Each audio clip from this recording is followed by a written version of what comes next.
इस गहन चर्चा में स्वागत है। आज का विषय है आकर्षण और प्रभाव की कला। अब देखिए, जब हम ये शब्द सुनते हैं तो अक्सर ख्याल रोमांटिक मुलाकातों की तरफ चला जाता है।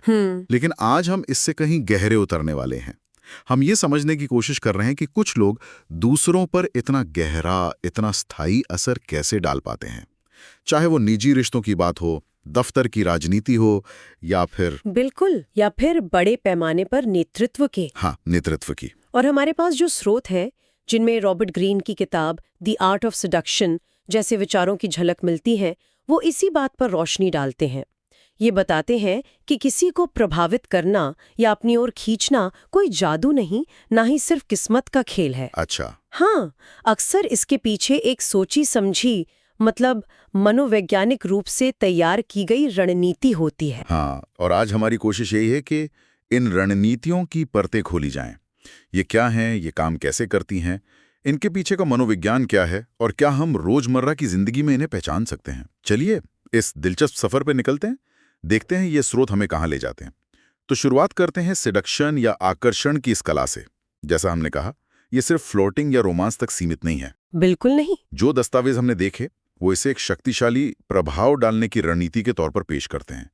ये कैसे अलग है सिर्फ किसी को पसंद करने या करवाने से? ये बहुत अहम फर्क है। देखिए, स्रोत बताते हैं कि सतही आकर्षण वो तो आता जाता रहता है, क्षणिक हो सकता है, लेकिन जिसे वो सिडक्शन कह रहे हैं, वो एक धीमी, ज्यादा गहरी प्रक्रिया है। अच्छा, धीमी। हाँ, ये किसी के मन, भावनाओं और यहाँ तक कि इच्छाओं को धीरे धीरे नरमी से अपनी ओर मोड़ने की कला है। इसका लक्ष्य सिर्फ पसंद करवाना नहीं, बल्कि एक तरह का कह लें कि मनोवैज्ञानिक समर्पण हासिल करना है। मनोवैज्ञानिक समर्पण। और जैसा कि स्रोत इशारा करते हैं, ये तकनीक सिर्फ निजी रिश्तों में ही नहीं, बल्कि शक्ति के हर खेल में, राजनीति में, व्यापार में, सामाजिक दायरे में इस्तेमाल होती आई है। हर जगह।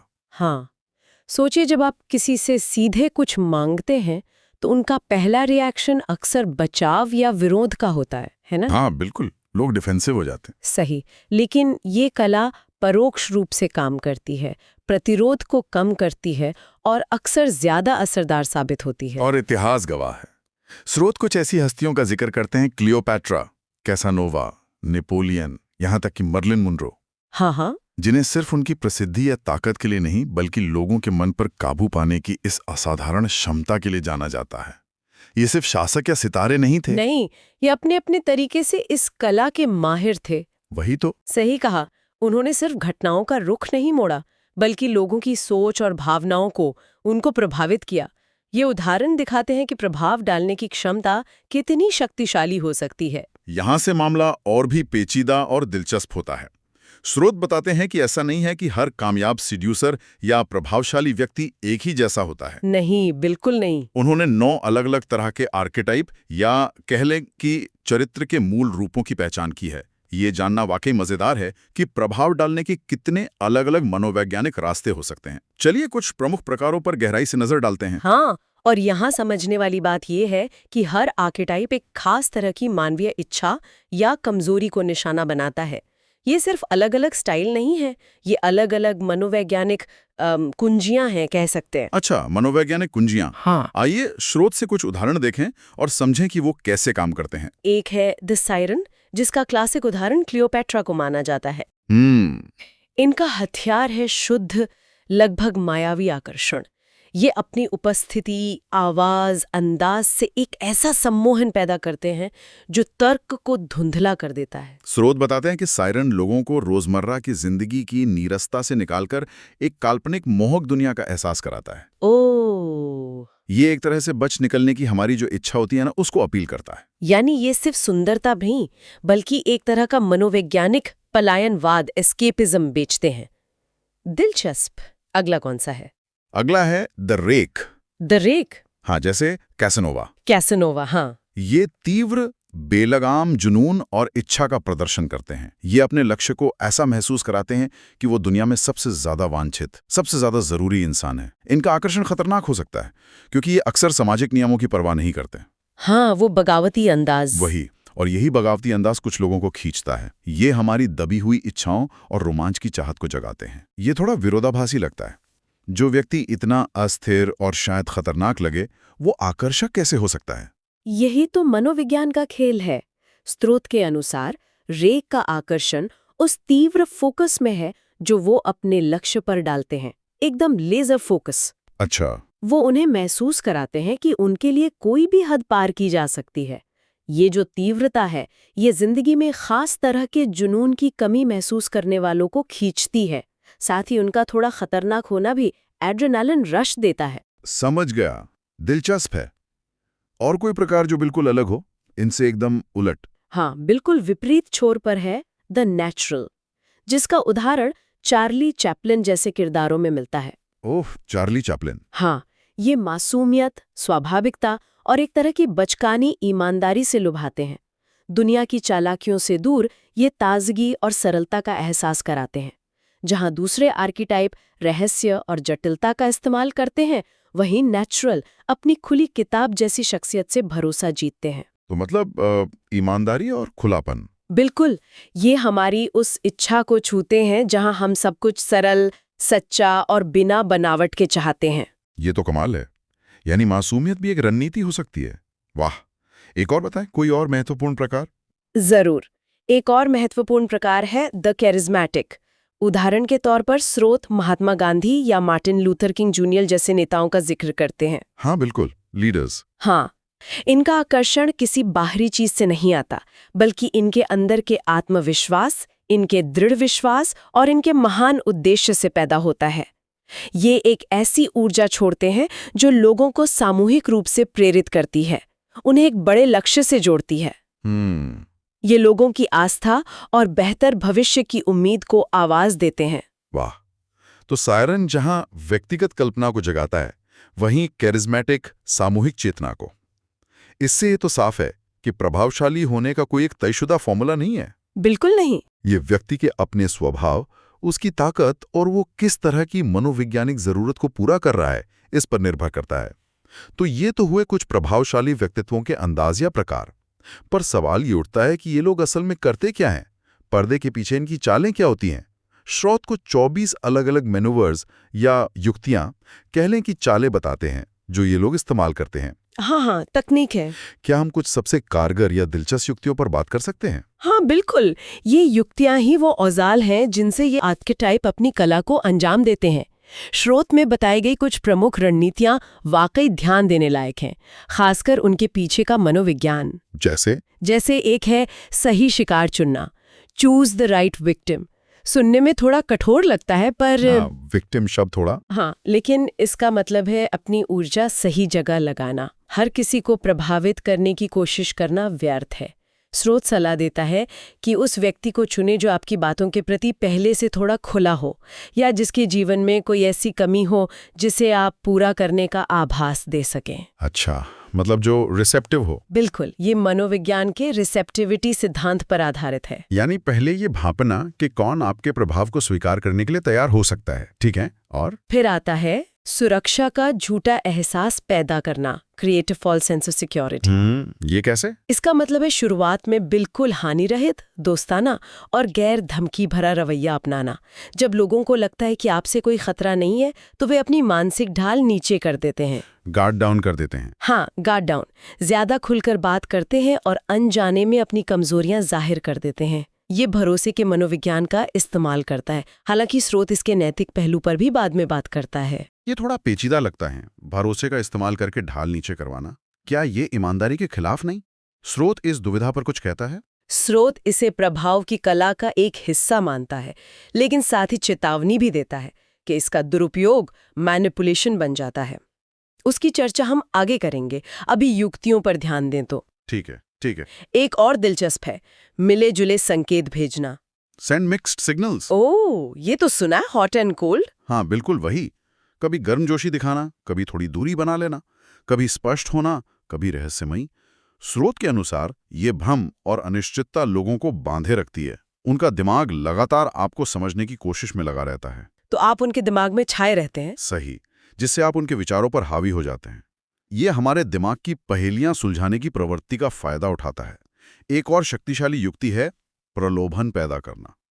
ये सिर्फ चीजों का लालच देना नहीं है। तो फिर क्या है? ये सामने वाले के मन में किसी दबी हुई इच्छा, किसी अधूरे सपने या किसी कमी का एहसास जगाना है और फिर खुद को उस इच्छा की पूर्ति के साधन के रूप में पेश करना है। अच्छा, जैसे उनकी कोई जरूरत पूरी कर रहे हो। हाँ, बिल्कुल। ये मनोविज्ञान के इच्छा पूर्ति सिद्धांत पर काम करता है। यानी उनकी जरूरत को समझना और फिर खुद को उस जरूरत के जवाब की तरह दिखाना। बिल्कुल। और एक और है आईने की तरह काम करना, मिरर योर टारगेट। ये बहुत सूक्ष्मता से किया जाता है। मिररिंग, ये कैसे काम करता है? इसमें आप सामने वाले के व्यवहार, उसके मूड, उसकी भाषा, यहाँ तक कि उसके मूल्यों को प्रतिबिंबित करते हैं। मतलब कॉपी नहीं, पर रिफ्लेक्ट करना। अच्छा, कॉपी नहीं, रिफ्लेक्ट। हाँ, इससे उन्हें अवचेतन रूप से लगता है कि आप उन्हीं के जैसे हैं, आप उन्हें समझते हैं। ये तुरंत एक गहरा कनेक्शन और विश्वास पैदा करता है। यह हमारे समानता आकर्षण, सिमिलैरिटी अट्रैक्शन के सिद्धांत पर आधारित है। ये युक्तियां सुनने में तो वाकई किसी मनोवैज्ञानिक शतरंज की बिसात जैसी लगती है ना, जहां हर चाल सोची समझी हो। क्या विज्ञान या मनोविज्ञान इन तरकीबों के काम करने के पीछे कोई ठोस वजह बताता है? हाँ, और अगर हम इसे बड़ी तस्वीर से जोड़ें तो आधुनिक मनोविज्ञान काफी हद तक इन रणनीतियों के पीछे के सिद्धांतों का समर्थन करता है। हमारा दिमाग कुछ खास तरीकों से प्रोग्राम्ड है। कैसे? हम जिज्ञासा, क्यूरियोसिटी की ओर स्वाभाविक रूप से खिंचते हैं। इसीलिए रहस्यमयी लोग या मिलीजुली संकेत हमें आकर्षित करते हैं। हम इनाम की संभावना से प्रेरित होते हैं, इसीलिए प्रलोभन काम करता है। हम कमी को ज्यादा मूल्यवान मानते हैं। सोचिए, लिमिटेड एडिशन चीजें। हाँ, बिल्कुल। इसीलिए हार्ड टू गेट खेलना या अपनी उपलब्धता कम दिखाना असरदार हो सकता है। हम कल्पना में जीना पसंद करते हैं, इसीलिए जो लोग हमारे सपनों को हवा देते हैं वो हमें मोह लेते हैं। स्रोत बताते हैं कि ये युक्तियां इन्हीं गहरी मानवीय प्रवृत्तियों को छूती हैं। और ये सिर्फ किताबी बातें नहीं हैं। स्रोत असल जिंदगी के उदाहरण भी देते हैं जो दिखाते हैं कि ये सिद्धांत कैसे काम करते हैं। बिल्कुल, जैसे व्यापार और विपणन में देखिए, एप्पल का उदाहरण दिया गया है। हाँ, एप्पल तो मास्टर है इसमें। है ना? कैसे वो अपने उत्पादों को सिर्फ तकनीकी गैजेट की तरह नहीं बेचता, बल्कि उन्हें इच्छा की वस्तु, ऑब्जेक्ट ऑफ डिजायर बनाता है। उनकी मार्केटिंग, उनका डिजाइन, उनका प्रस्तुतिकरण सब मिलकर एक आकर्षण पैदा करते हैं। और टेस्ला, एलोन मस्क। हाँ, या फिर टेस्ला और एलोन मस्क को देखिए, उनके पीछे जो एक पंथ जैसा आकर्षण है, उसमें उनके उत्पादों के साथ साथ मस्क का करिश्माई व्यक्तित्व, उनका विद्रोही अंदाज जो डैंडी आर्किटाइप से मिलता है, और भविष्य का एक मोहक सपना दिखाने की कला शामिल है। और नेतृत्व के क्षेत्र में? नेतृत्व में भी ये कला दिखती है। स्रोत गांधी जी का उदाहरण देते हैं। गांधी जी कैसे? कि कैसे उन्होंने अहिंसा जैसी शायद मुश्किल लगने वाली अवधारणा को एक आकर्षक दर्शन या सिडक्टिव फिलॉसफी में बदल दिया, जिसने लाखों लोगों को बिना किसी जोर जबरदस्ती के अपनी ओर खींचा। वाह। या मार्टिन लूथर किंग जूनियर का प्रसिद्ध आई हैव अ ड्रीम भाषण, स्रोत उसे दिलों को जीतने वाला एक शुद्ध आकर्षण कहता है, क्योंकि उसने लोगों की गहरी आशाओं और सपनों को आवाज दी। हाँ, वो भाषण तो वाकई, और निजी रिश्तों में तो ये और भी ज्यादा प्रत्यक्ष है शायद। बिल्कुल, आपसी समझ बनाना, थोड़ी छेड़छाड़ और मजाक, एक दूसरे के लिए रहस्य बनाए रखना, परवाह करना, ये सब धीरे धीरे गहरे बंधन बनाते हैं, जो स्रोत के अनुसार सिडक्शन का ही एक स्वाभाविक रूप है। ये सब सुनने में बेहद शक्तिशाली लगता है। ऐसा लगता है कि अगर कोई इन तकनीकों में माहिर हो जाए तो वो लोगों पर काफी हद तक नियंत्रण पा सकता है। यहीं पर वो मुश्किल सवाल उठता है, ये जो आकर्षण की कला है और जिसे हम मैनिपुलेशन या चालाकी कहते हैं, उसके बीच की महीन रेखा कहाँ है? हाँ, वो लाइन कहाँ है? तो ये क्या ये सिर्फ लोगों को अपने फायदे के लिए इस्तेमाल करना नहीं है? ये एक बेहद जरूरी सवाल है, और अच्छी बात यह है कि स्रोत भी इस पर गंभीरता से विचार करते हैं।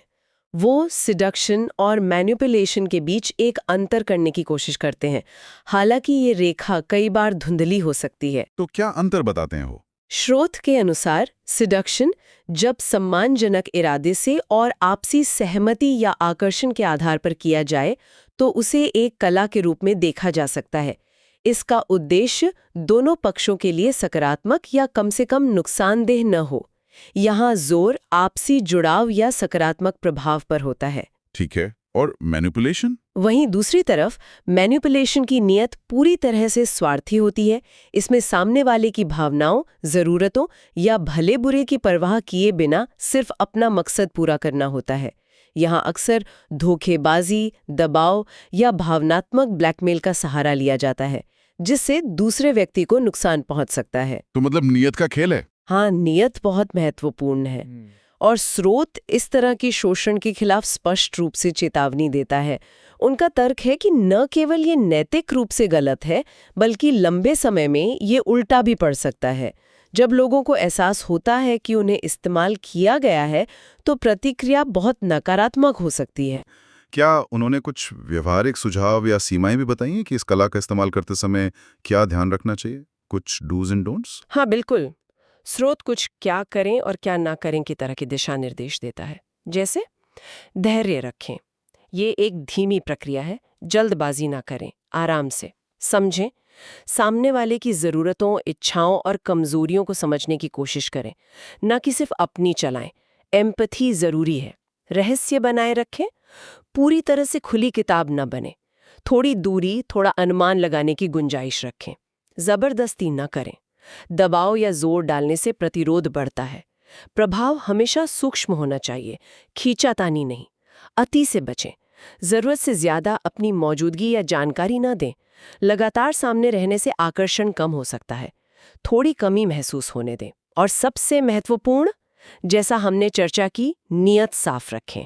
इन तकनीकों का इस्तेमाल किसी को नुकसान पहुंचाने या सिर्फ अपने स्वार्थ के लिए करने से बचें। ये दिशा निर्देश इसे थोड़ा संतुलित करते हैं। तो मतलब ये ताकत है, लेकिन इसे संभाल कर इस्तेमाल करना है। हाँ, बड़ी शक्ति के साथ बड़ी जिम्मेदारी आती है ना? बिल्कुल। अब आखिरी सवाल पर आते हैं। किसी को इन सब बातों में, आकर्षण और प्रभाव की इस कला में दिलचस्पी क्यों लेनी चाहिए? आखिरकार ये सब जानकर किसी आम इंसान को अपनी रोजमर्रा की जिंदगी में क्या फायदा होगा? देखिए, स्रोत इस बात पर बहुत जोर देते हैं कि यह ज्ञान सिर्फ रोमांटिक विजय पाने के लिए नहीं है। हाँ, ये तो हमने शुरू में कहा था। बिल्कुल। असल में ये हमारे रोजमर्रा के जीवन में हर तरह के मानवीय संपर्क को समझने का एक शक्तिशाली जरिया है।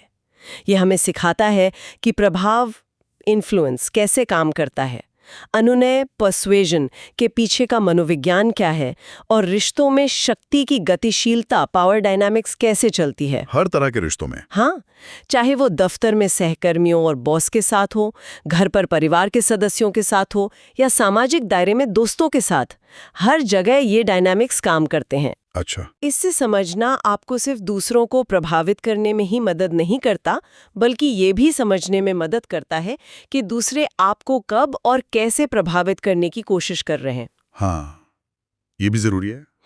खुद को बचाना भी। बिल्कुल। ये मानव मनोविज्ञान की गहरी समझ देता है। लोग क्यों आकर्षित होते हैं, वे क्यों प्रेरित होते हैं, उनकी छिपी हुई इच्छाएं क्या हैं। ये ज्ञान आपको ज्यादा प्रभावी ढंग से संवाद करने, ज्यादा गहरे और सार्थक कनेक्शन बनाने और सामाजिक परिस्थितियों को बेहतर ढंग से समझने में मदद कर सकता है। संक्षेप में कहें तो ये मानव व्यवहार की जटिलताओं को समझने की एक कुंजी है। तो कुल मिलाकर आज की हमारी चर्चा का सार ये है कि आकर्षण और प्रभाव सिर्फ कुदरती सुंदरता या जन्मजात करिश्मे का मामला नहीं है। नहीं, ये सीखा जा सकता है। हाँ, जैसा कि स्रोत हमें दिखाते हैं, ये अक्सर एक कला है, एक सीखी जा सकने वाली रणनीति है जिसमें मनोविज्ञान की गहरी समझ, सही समय का चुनाव और अपने आप को या अपने विचारों को प्रस्तुत करने का सही तरीका शामिल होता है। और इन स्रोतों का दावा है कि अगर इस कला को सही नियत से और समझदारी से इस्तेमाल किया जाए तो ये जीवन के लगभग हर पहलू में व्यक्तिगत, सामाजिक और व्यावसायिक सकारात्मक बदलाव ला सकती है। बिल्कुल सही कहा।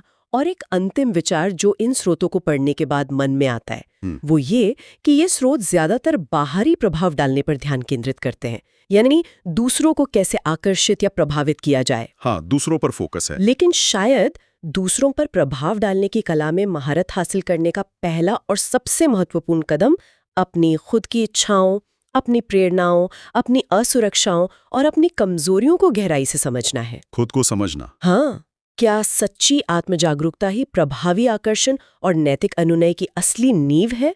ये एक ऐसा सवाल है जिस पर शायद हमारे श्रोता आगे विचार कर सकते हैं। एक बहुत ही विचारोत्तेजक बिंदु, आत्मजागरूकता। इस गहरी और परतदार चर्चा में शामिल होने के लिए धन्यवाद।